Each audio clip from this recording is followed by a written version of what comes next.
सन्माननीय व्यासपीठ आणि महाराष्ट्राच्या कानाकोपऱ्यातून या कार्यक्रमाच्या संबंधी ज्यांना आस्था आहे ते आलेले सगळे सहकारी मित्र,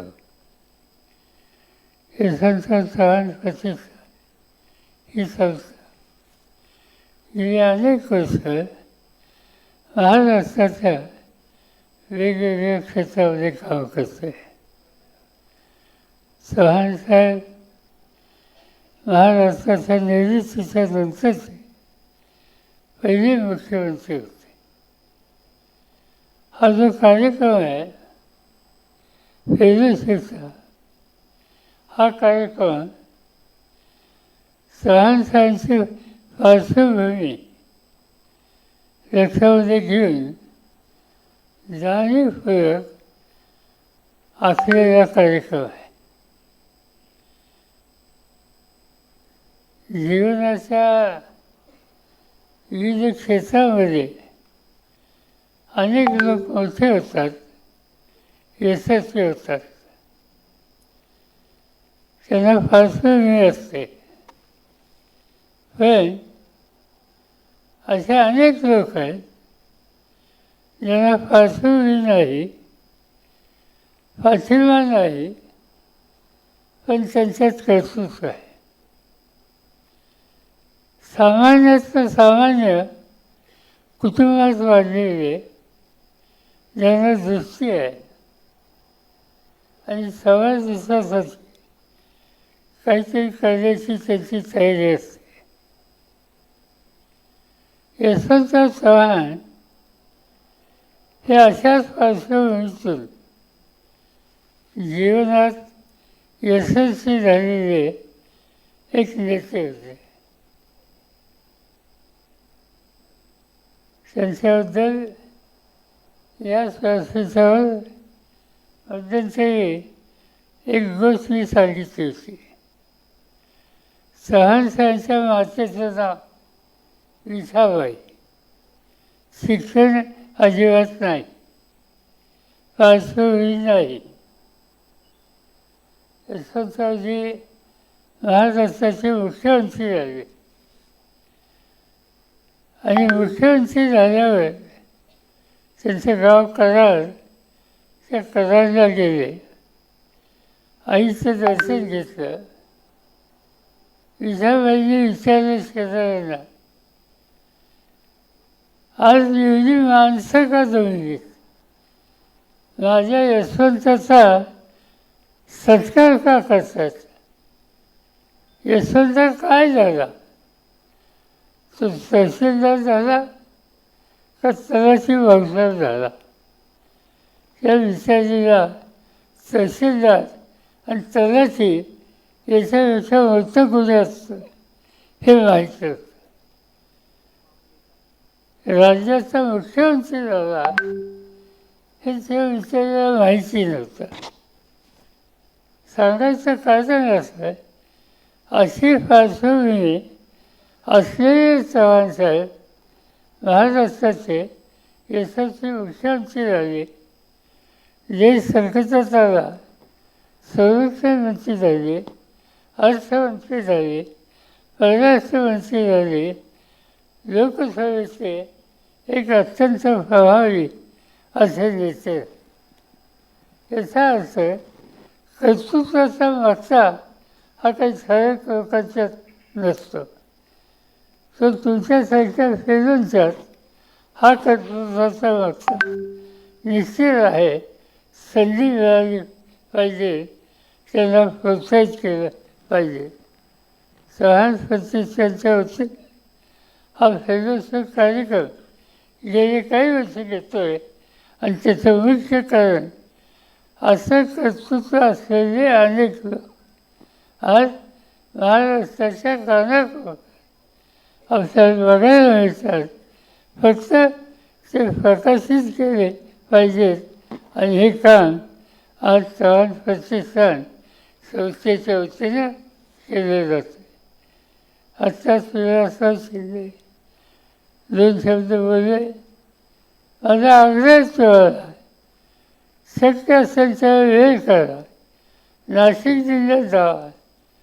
त्यांनी उभी केलेली सह्याद्री संस्था ही बघा आणि शेकडो तरुण शेतीच्या क्षेत्रामध्ये काय चमत्कार करतात हे पाहून या. ज्या ठिकाणी काही नव्हतं त्या ठिकाणी आज तरुण एकत्र आले. शिंदेने त्यांना प्रोत्साहित केलं, आत्मविश्वास वाढवला आणि आज कोट्यावधी रुपये याचा व्यवहार देशात आणि देशाच्या बाहेर ते करतात, यशस्वी होतात.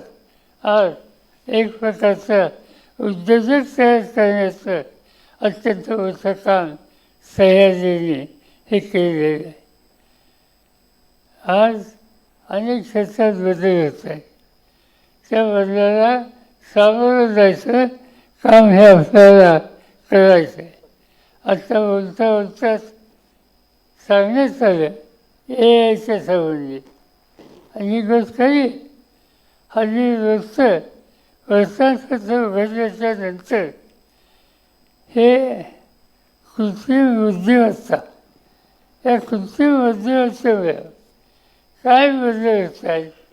मग ते शेतीचं क्षेत्र असेल, नागरी क्षेत्र असेल, शिक्षणाचं क्षेत्र असेल, आरोग्याचं क्षेत्र असेल, या सगळ्या क्षेत्रात आज बदल होत आहेत. आणि हे नवीन तंत्र हे पोचवलं पाहिजे आणि त्यासाठी जमिनीची बाजू जी आहे तिचा स्वीकार हा आपण केला पाहिजे. आम्ही लोकांनी या कामात लक्ष घातलं. आधीच्या वक्त्यांनी सांगितलं की अनेक पिकामध्ये या कृत्रिम बुद्धिमत्तेचा वापर करून आपण बदल करू शकतो. आज या संस्थेमध्ये तुम्ही बघितलं जाईल तर तुम्हाला पिकात प्रचंड बदल हे बघायला मिळतात. ह्या ऊसाला 12, 14, 16 कांडे असतात, त्याच ऊसाला 38-40 कांड्या ह्या कृत्रिम बुद्धिमत्तेने आपण करू शकतो. 25 ते 30% खताचा वापर कमी करू शकतो. 25 ते 30% पाणी कमी करू शकतो आणि 25 ते 30% उत्पादन हे वाढवू शकतो. हे एका या तंत्रानं, विज्ञानानं आज वाढवलेलं आहे आणि हे अनेक पिकामध्ये करणं सहज शक्य आहे. त्यासाठी याचं खोलून जायला पाहिजे आणि त्याला प्रोत्साहित केलं पाहिजे. नक्की आपण यशस्वी होऊ. आणि हे काम करायला आज महाराष्ट्रामध्ये अनेक तुमच्याचे तरुण काही ना काहीतरी कष्ट करतात. आपापल्या भागामध्ये काही नवीन करत आहेत. हे जे नवीन करणारे आहेत त्यांचा शोध घेणं, त्यांना प्रोत्साहित करणं, सन्मानित करणं आणि त्यांच्यापासून इतरांनी प्रेरणा घेणं याची आवश्यकता आहे. आणि ते काम आज करण्याच्यासाठी ही फेलोशिप, ही कन्सेप्ट सुरू केलेली आहे.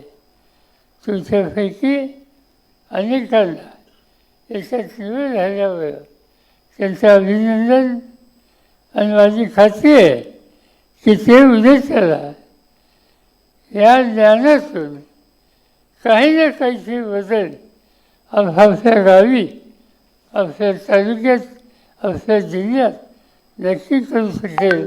यशस्वी आणि इतरांना त्यामधून प्रेरणा मिळेल.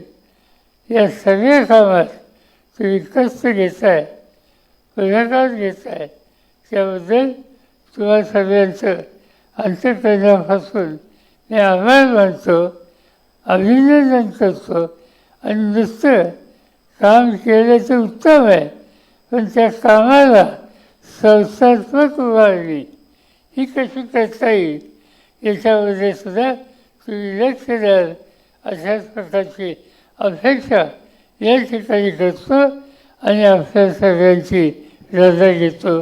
जय हिंद, जय महाराष्ट्र.